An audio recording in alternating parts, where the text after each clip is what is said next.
Tēnā koutou katoa e te iwi, mauri ora, pēhea koe. Makariri, engari ora, kei te pai.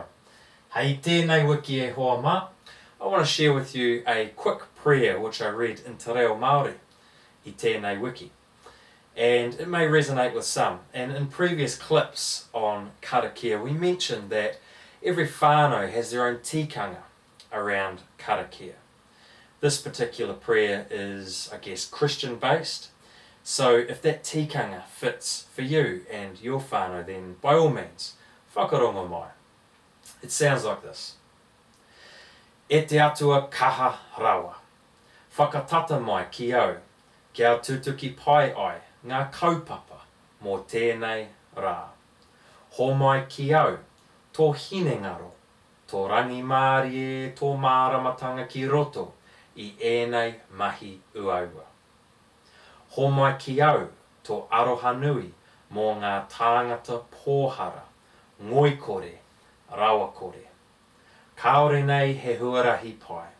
Kua whakaritea mai. Mō rātou I roto I tō ao hurihuri. E te atua. Taku kaiwhakaora. Ki a koe. Ngā korōria. Ngā hōnore. Mō au mahi pai. Kua ūhia mai nei e koe. Ki runga ki tō pōnova. Ake tonu. Āmene. And the very loose translation to that sounds like this.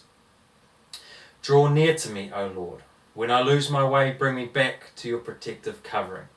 Give me the courage I need to face the challenges of this troubled world. Fill me with compassion for people, particularly the lost and needy in our community. Thank you for listening.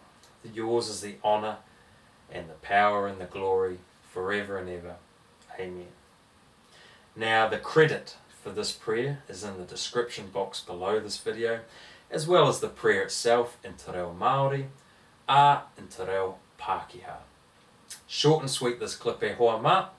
Until next time, hei ko nā, kia pai te wiki, kia pai tō ahi ahi. Ka rawe.